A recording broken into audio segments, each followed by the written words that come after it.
na tayo.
Galing ng Biga 2 ang mga susunod na barangay natin pupuntahan hanggang sa ating marating ang ating bahay pa uwi. Sunod-sunod, una Biga 2, siyempre doon Aguinaldo Highway, susunod ang Biga 1. Tapos noon gihiwalay ang kalsada sa bypass road, yung isa liliko sa kaliwa papuntang Silang. Ang sunod na barangay doon ay ang Sabutan.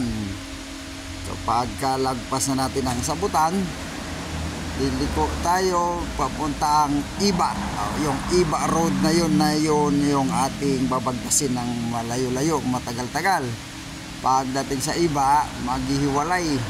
Yung isa lulusot papuntang Balite, ngunit tayo liliko tayo papunta tayo ng Puok 2. So pagdating natin sa Puok 2, nandun maraming paliguan, madaming naliligo doon. May ilog na malinis. Papunta ng Puok 2, susunod ay ang Puok 1, Lumil, and then diretso na barangay Puyo at saka Tartarya. Ngunit may ibang daanan. Meron tayong bagong natuklasan na daan na hindi naman masyadong bago. Katulad niyan yung inyong nakikita na iyan. Galing din ng Puok 2 alang Biga 2. Sunod ay Biga 1, sunod ay Sabutan, diretso ng Iba Road. Pagdating ng Iba Road, hindi ka na diretso doon yung papuntang Balite. Liliko ikaw. At ang iyong palikuan ay papunta ng Tatyaw. Doon makikita mo ang Cavite Institute. So nagtataka ka, may school doon, Cavite Institute, medyo gubat na pero maganda. Barangay Tatyaw, dalawa yan.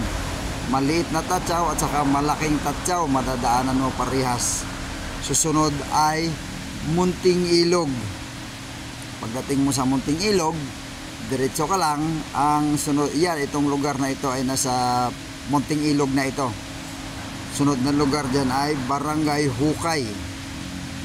So ng Barangay Hukay may doon, pahiwala. Yung isa diretso ng Barangay Carmen, ngunit tayo liliko tayo pa kanan. Diretso tayo ng Barangay Puting Kahoy. Pagdating ng Puting Kahoy, tutumbukin natin ang highway na Tagaytay Balibago Road. At doon, kakanan tayo papunta ng Tartaria. So sa Tartaria tayo nakatira. Pagdating sa Save More, yung sakop na ng Tartaria yon, papasok tayo papuntang kanan, papasok sa subdivision kung saan tayo nakatira. So yan yung ating binabagtas na kalsada araw-araw. Depende kung saan tayo dadaan.